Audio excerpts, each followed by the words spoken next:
మన తైతక్క కథలు ఎన్ని చెప్పినా తక్కువే. కల్వకుంట్ల ఫ్యామిలీకి అక్కరున్నప్పుడే దేశభక్తి గుర్తుకొస్తది. అక్కర్ లేకుంటే నరం లేని నాలుకతో ఏదైనా మాట్లాడుతుందా ఫ్యామిలీ.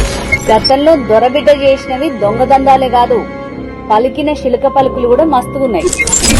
ఢిల్లీలో ఇంగ్లీష్ పేపర్ కి ఇచ్చిన ఇంటర్వ్యూలో తైతక్క కూసిన కూతులు మామూలువి కాదు. జమ్మూ కాశ్మీర్ ఇండియాలో బలవంతంగా కలిసిందని 2014లో చెప్పిండ్రు మన దొరబిడ్డ. ఒక ఎంపీగా అట్లాంటి మాటలు మాట్లాడితే దేశాన్ని అవమానించినట్లేనన్న సోయి కూడా లేదు.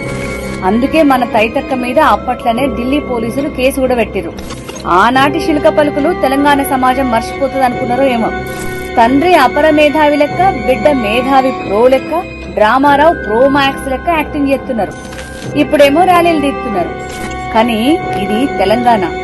గతంలో జరిగిన సంఘటనలు మర్చిపోదు. కల్వకుంట్ల దొంగల చరిత్ర అస్సలే మర్చిపోదు.